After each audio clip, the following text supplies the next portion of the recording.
Hola, buenos días, tardes, noches, a la hora que nos estén viendo. Bienvenidos nuevamente a nuestro mini podcast titulado Pedagogas en Proceso. Bueno, en este nuevo capítulo nos acompaña nuestra compañera universitaria Dulce María Galván Acevedo, Marisa López Méndez, Lilia Isabel y su servidora Lisbeth. Bueno, también tenemos invitados especiales, pero eso va a ser después. Espérense en el desarrollo. Bueno, como para iniciar, tenemos que decir si algunas de ustedes se acuerdan que estuvimos hablando en el podcast pasado.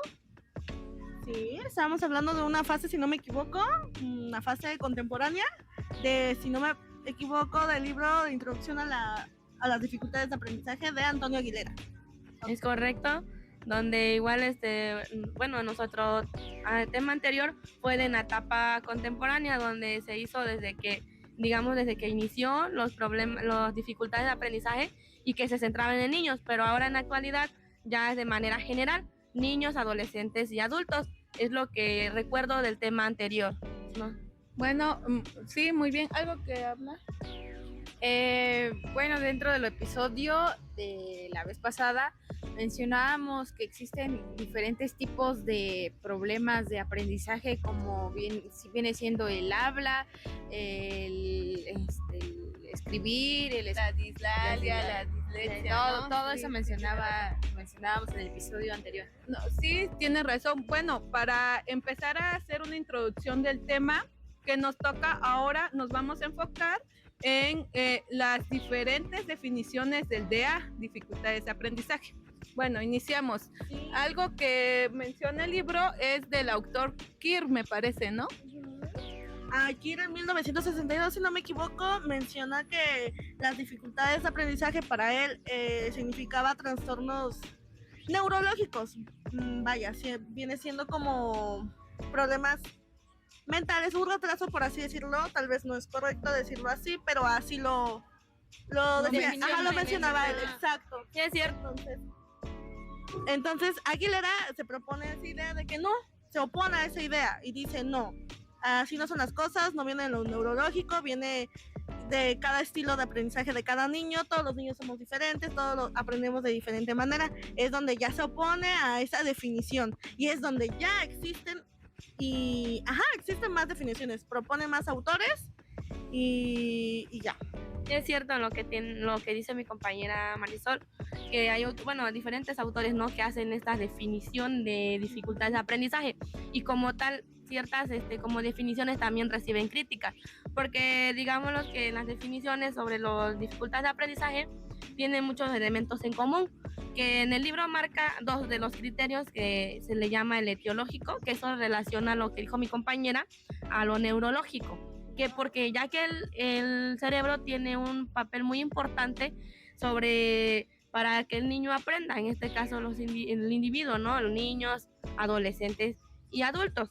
Y el criterio referido hace mención de que ahí las definiciones son más aceptadas y señalan esta parte de la cuestión del área de las escolares, ¿no?, específicamente, incluidas, como ya habían dicho, el lenguaje y pues problemas de autismo, dislalia, dislexia y síndrome de Down. Entonces es como que lo centra también en área escolar, maneja los dos criterios, que en el área escolar y en el área neurológica del cerebro, ¿no? El ciclo vital, ¿no?, de que tenemos todos como adolescentes, adultos, personas mayores. Sí, así tienes razón.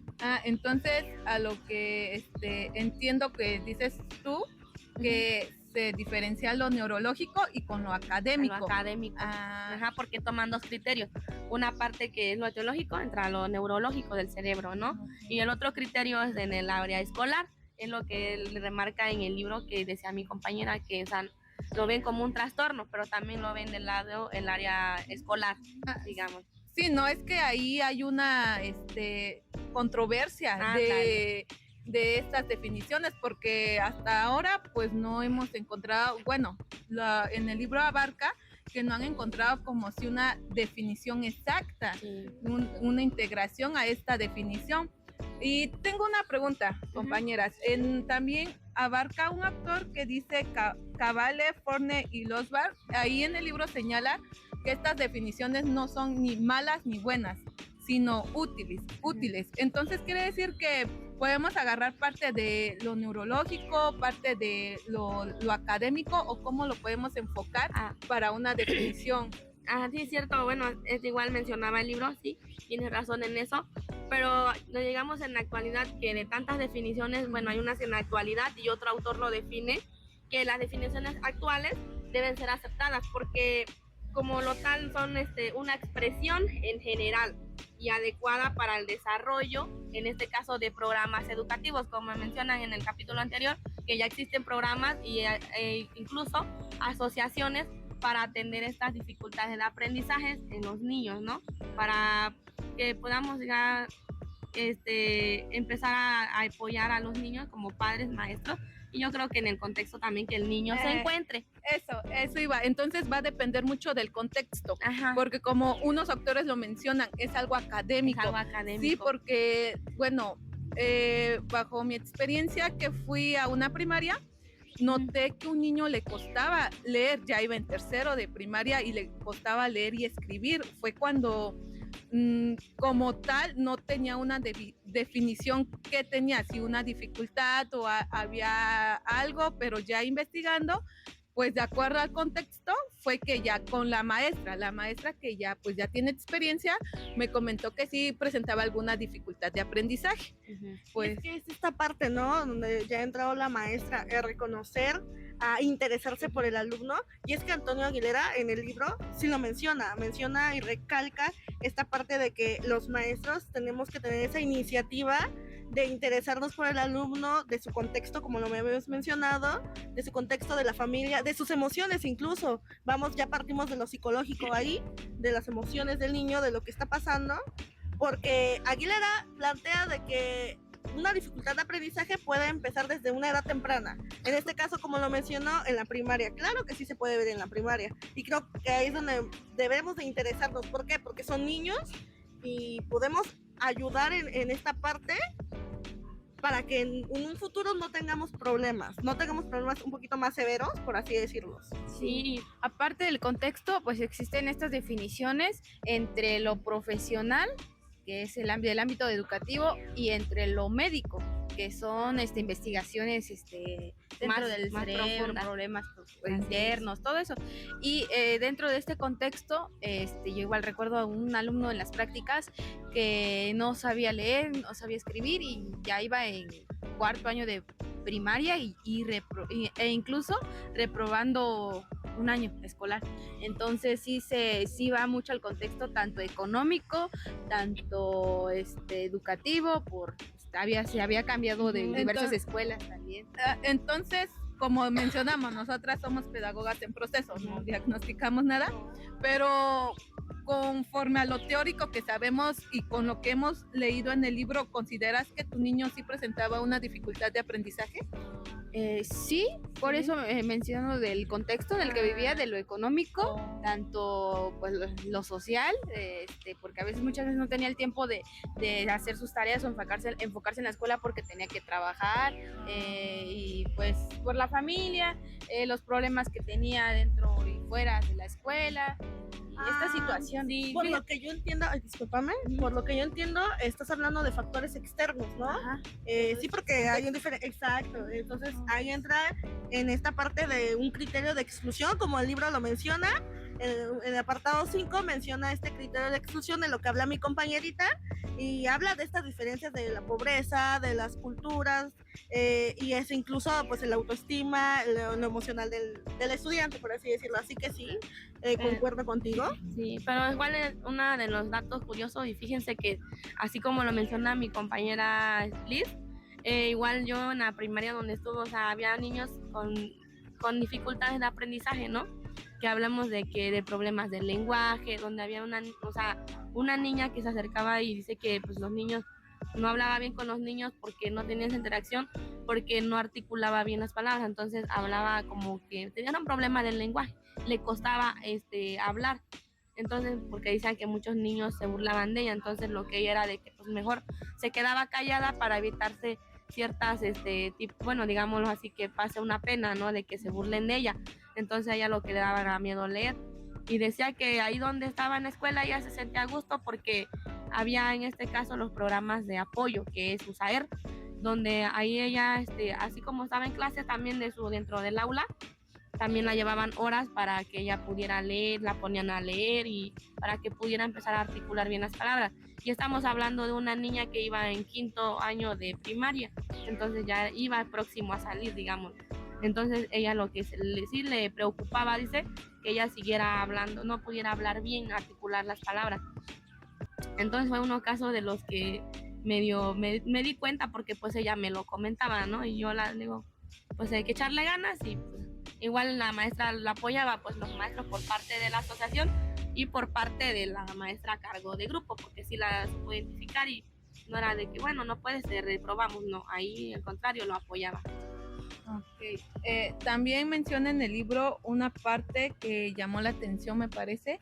Nos llamó mucho la atención lo de la discrepancia. Sí, claro. Esto entra, bueno, dentro de un conjunto de criterios que menciona la discrepancia, lo que mencionabas de la teología. Más que nada para identificar estas dificultades de las que estamos hablando, las dificultades de aprendizaje. La cláusula académica, la cláusula de etiológica.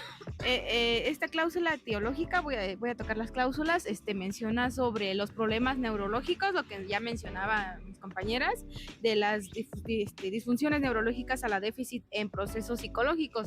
Estos problemas que existen dentro del cerebro, que son algo que no se controla, que no se desarrolla algo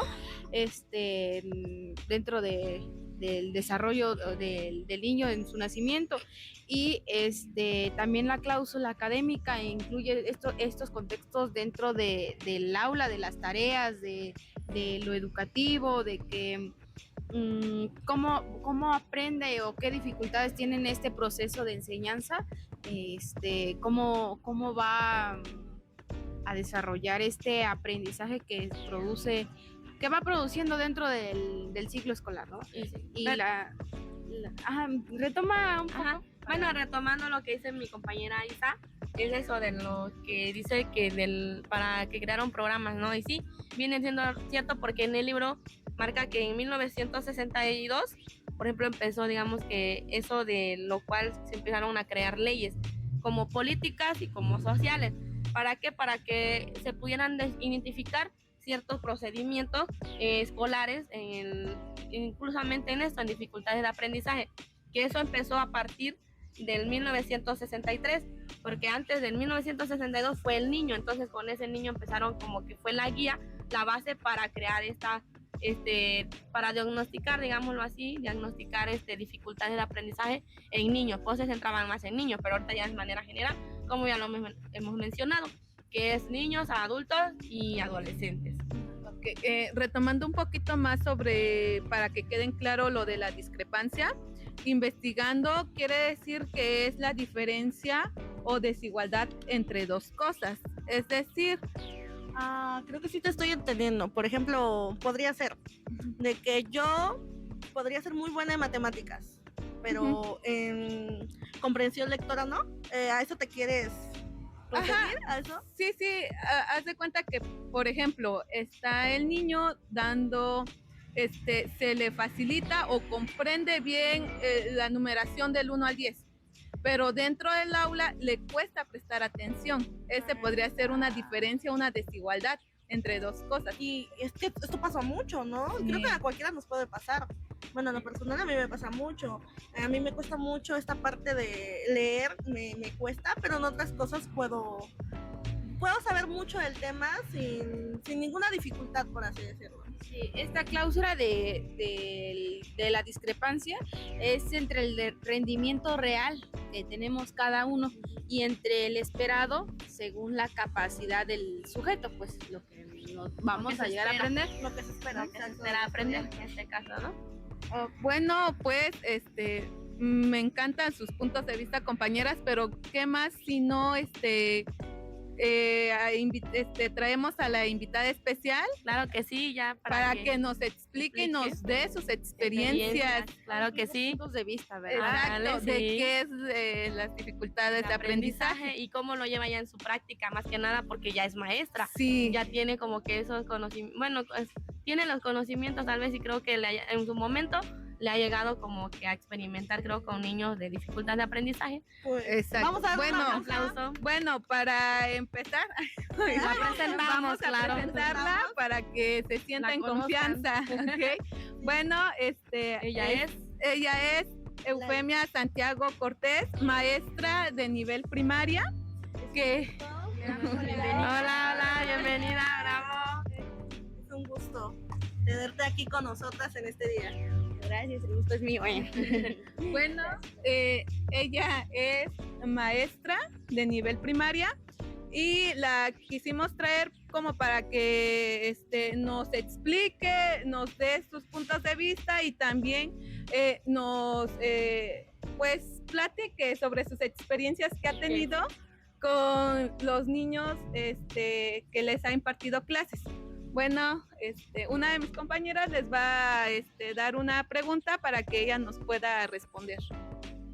Ok, bueno, pues buenas tardes a todos los que nos escuchan y pues gracias por la invitación.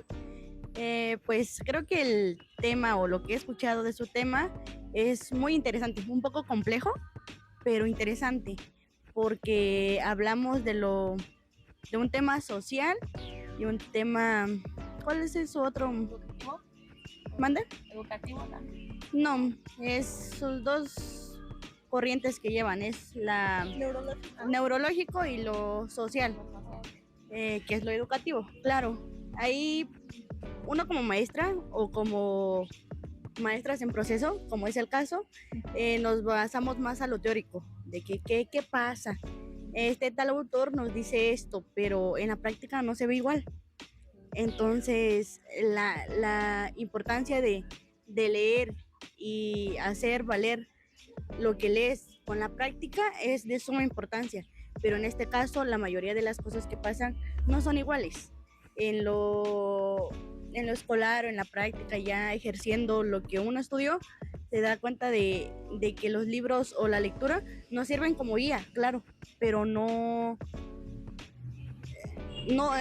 chiste es que no trabajamos con un solo niño. O sea, los grupos son tanto. Hay infinidad de escuelas, hay diferentes contextos, hay niños o escuelas que se trabaja un maestro con 5 niños, con 10, y hay escuelas que trabajan con 30 niños. O sea, para elegir el tema o de, ¿cómo es el tema? Disculpen, dificultades de aprendizaje, identificarlo para 30 niños en un salón de clases es complicadísimo. Entonces, es el tema, le digo, o sea, basamos desde la experiencia que tenemos hasta ahorita, ustedes lo ven desde otro punto, o sea, desde el punto de la lectura. Yo lo veo desde el punto práctico, o sea, de que ya estoy ahí, claro, hay muchísimas dificultades de aprendizaje, no de un niño, de muchos y de diferentes formas. Y no es bueno ponerle etiquetas a los niños, porque de cierta manera ahorita se ha llevado a cabo la inclusión, todos somos iguales, no hay personas que valen más ni personas que valen menos, todos somos iguales. Y ahorita, en la actualidad, las escuelas completas, o hay comunidades igual lejanas, pero que son completas, que ya se maneja el USAER, maestras o maestros del USAER, maestros especializados para los niños con dificultades de aprendizaje, no para niños que tienen, o sea, catalogados como niños con síndrome de Down o alguna otra enfermedad, o sea, es dificultades de aprendizaje. O sea, ya hay maestros preparados para esos niños, que no se ve desde la exclusión o la inclusión. Todos somos iguales, los maestros normales que damos clases en un salón de clases, pasamos a todos. O sea, te doy clases aunque tengas dificultades de aprendizaje, yo te doy clases al igual que a todos, porque no todas solamente te tengo a ti de alumno, los tengo a todos. Entonces, lo que hace el maestro o la maestra del USAER va en un cierto periodo, en un cierto horario, a recorrer los grupos, va a traer, ya hay como de cierta manera evaluados niños que necesitan un poco más de atención para su aprendizaje. Entonces pues va, los ayuda, se van como 1 hora, 2, no recuerdo muy bien, pero ya hay maestros especializados para eso. Entonces, ¿por qué? Porque para una maestra normal de un salón de clases no es igual. que atender a 15, 30 niños, a atender a un niño que tiene dificultades de aprendizaje. ¿Por qué? Porque de cierta manera, ¿quién de ustedes no tuvo dificultades de aprendizaje en su periodo educativo? O sea, Se presenta. Yo tengo una pregunta. Ya con base a su experiencia, ¿cuáles considera usted que son los problemas de aprendizaje más comunes que ha visto dentro del aula? como te puedo decir que son muchos, pero ahorita lo más fuerte que se ve es la lectoescritura. O sea, ahorita los niños, siento que lo que afectó ahorita en la actualidad fue la pandemia. Ahorita los niños, yo les digo, o sea, gracias a Dios he pasado por los 6 grados de primaria y he visto desde el niño que recién empezó primero hasta el niño que va a egresar de la primaria y va a ingresar a una secundaria. Entonces ahorita lo que les afectó a todos, porque yo me considero como igual alguien de pandemia que estudió en la universidad, nos afectó pues la pandemia. Hay ahorita niños que de cierta manera nos juzgan, o madres de familia que nos juzgan a nosotros como maestros porque sus hijos no aprenden. Entonces algo muy muy importante es que la educación de su hijo o de su hija no solamente depende del maestro ni del niño. O sea, empieza desde la casa y se va con la escuela. O sea, no solamente somos nosotros como maestros. Hay padres ausentes, hay madres ausentes. Los dejan con tíos, abuelos y eso. Entonces, todo el desarrollo social o el contexto social de cada niño es muy diferente. O sea, a lo mejor tú pudiste no haber tenido, te pudo haber faltado algún papá. Tú recibías violencia en tu casa, a ti te abandonaron. Entonces puedo dar muchos ejemplos que en un salón de clase se ve. Entonces el niño al momento de evaluarlo, las famosas evaluaciones cognitivas que se hace, uno evalúa todo del niño, pero uno no se da cuenta hasta que lo está viviendo.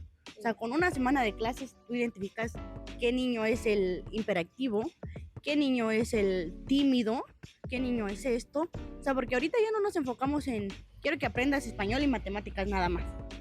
Ahorita es cómo te sientes, cómo vienes de casa.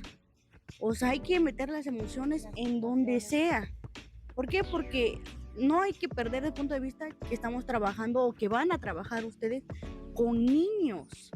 O sea, ¿por qué le voy a gritar a un niño de 6, 7, 10 años si es un niño? O sea, nosotros siendo ya adultas o a punto de convertirse en adultas, nos complica entender algunos temas. Y es como que, no, ¿qué voy a hacer? No le entiendo, no sirvo para mi carrera. Imagínense un niño de 10 años que no le entiende las multiplicaciones y que en su casa ni siquiera les explica. Y en la escuela, ¿por qué me tengo que retrasar por ti? Todos ya entendieron menos tú. No es fácil. O sea, es el apoyo tanto en la casa como en la escuela. Y la verdad, hay compañeros que yo he visto en la actualidad. Compañeros, me refiero a compañeros de la misma edad del niño de la primaria. Que hay compañeros que son listos y que agarran el papel también de ayudar al otro compañero. Ahorita, gracias a Dios, yo no he visto temas de bullying que hay, claro, no puedo decir. Pero ahorita se ha visto más la inclusión de los niños. De que si yo le entendí y mi compañero no le entiende y mi maestra le está explicando a alguien más, yo le explico, porque a lo mejor mi alumno no me entendió a mí de la manera que yo le expliqué, pero si le explica a su amigo Juan, le explica, le entiende. Sí, entonces como que, y pues no recordemos, y también recordemos que tenemos tenemos diferentes múltiples de inteligencias múltiples. O sea, de que no solo aprendemos visualmente, o sea, aprendemos de muchas formas. Entonces, ahorita los niños, les digo, tienen un poco de retraso pero ya es o sea, lo que nos afectó como ahorita fue la pandemia. Y lo que se ha visto más es la lectoescritura. O sea, porque los niños, o sea, yo no puedo poner un niño de 6 años que apenas va en primero a leer y a escribir. No, porque muchos piensan que ya saliendo del preescolar, el niño ya debe de saber eso. Pero no, o sea, y si nada más los padres de familia están esperando a que el maestro le enseñe, pues ¿cuándo va a aprender el niño? O sea, imposible, nunca. Entonces es un apoyo mutuo, tanto de papás como maestros. Entonces, pues creo que respondí su pregunta o me alargué, no lo sé. No, no pasa nada. Yo quisiera hacerle Sí. una pregunta también.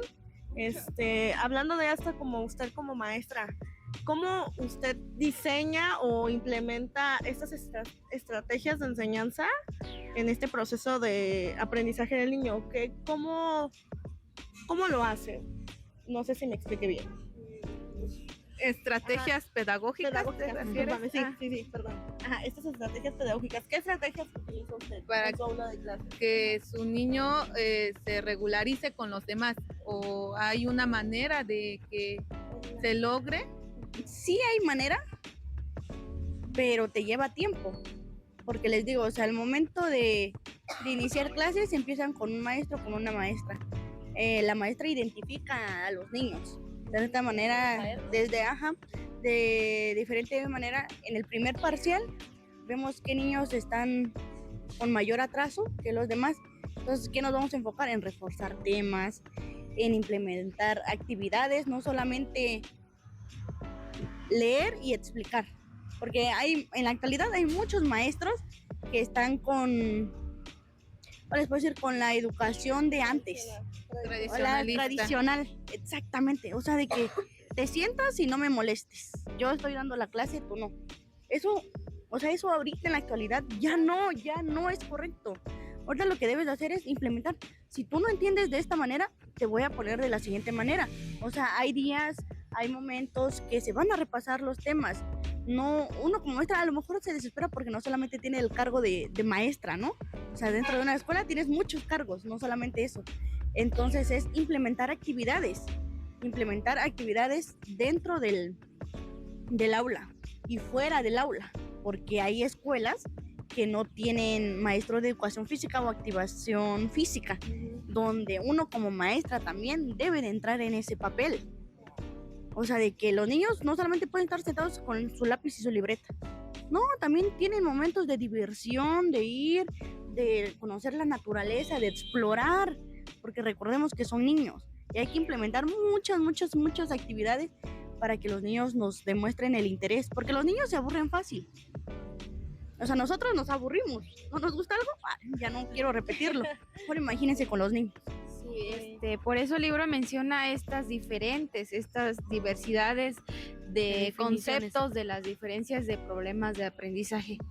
Y sí tiene, bueno, retomando lo de ella y lo que ha comentado, o sea, sí tiene como que la razón de que en la teoría es una cosa y la llevando a la práctica es otra.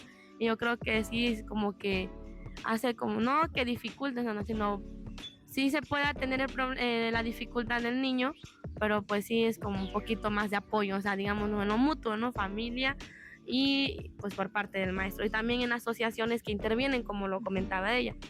Pues así como lo mencioné al principio, que dije si estas diferentes definiciones son buenas o malas, y en el autor dice que son útiles, con la plática que nos mencionó, yo personalmente puedo decir que sí, son útiles, pero todo depende del contexto. Va a depender, así con su experiencia que nos ha dado, como que ya me dio otra idea de que sí va a depender mucho del contexto, o sea, social, y me mencionó Económico, educativo. Pues estos aspectos internos y externos, como lo había mencionado la maestra, entonces sí influye mucho, como le habíamos mencionado, el contexto, y también ya hablando de lo neurológico, ¿no? Es parte de también, porque también existen estas dificultades, y sí, es muy interesante la plática, sí, su plática, sus experiencias que nos compartió en este día es muy interesante. Claro, y permítanme. Sí, claro. Y les digo, o sea, al final uno como estudiantes los vemos desde diferente punto de vista. Sí. O sea, ahorita yo de estudiante decía, ¿de qué va a servir? O sea, de nada. Y ahorita en la práctica es muy diferente y la verdad agarraron o escogieron una carrera muy bonita. O sea, les va a encantar. Gracias. En un futuro espero lo retomen, porque a lo mejor también es válido, no me gusta. Pero, o sea, a los niños no hay que hacerlos sufrir, hay que enseñarles con amor. Gracias. Gracias. Entonces, bueno, una conclusión que yo podría brindar es que estas diferentes definiciones de dificultades de aprendizaje va a ser, hay que tener cuidado en qué manera, en dónde lo vamos a partir, cómo vamos a definir esto. Ujú. Sí, bueno, dentro del libro, pues menciona diversos conceptos, tanto en la experiencia se mencionan, no hay un concepto como tal definido, porque abarca desde diversos puntos, ¿no? Ujú.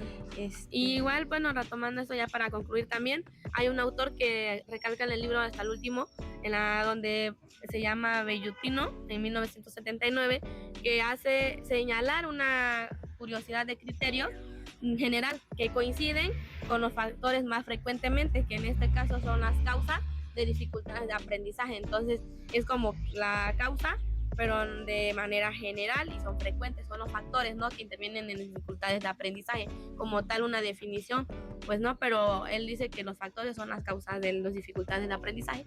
Pues sí, concuerdo con ustedes, compañeritas, pero podemos definir la definición en sí de que este concepto está en construcción, que es complejo y creo que siempre va a ser discutido, debatido Criticado y también. criticado, exacto. Criticado. Entonces, dejemos de que, vamos a dejarlo así. El concepto de la definición está en construcción. Sí, también tienes razón, porque pues así, o sea, no hay una, No hay una definición como tal, exacto. solamente es discusión y críticas hacia las definiciones que se tienen, ¿no? Y que se han desarrollado durante, yo creo que en tiempo, ¿no? Porque no es nada del anterior, sino también en la actualidad existen otras definiciones, ¿no? Bueno, muchas gracias, Muchas gracias. maestra. Queremos agradecerle. Sí, vamos a agradecerle, gracias. Gracias por su tiempo. Compartirnos un poco de su experiencia. Bueno, Es muy breve, pero muy importante, ¿eh? sí. Gracias. Gracias. Nos vemos, Eso hasta sería luego. todo en este mini podcast. Nos vemos en el Hasta el siguiente. próximo. Bye, hasta luego.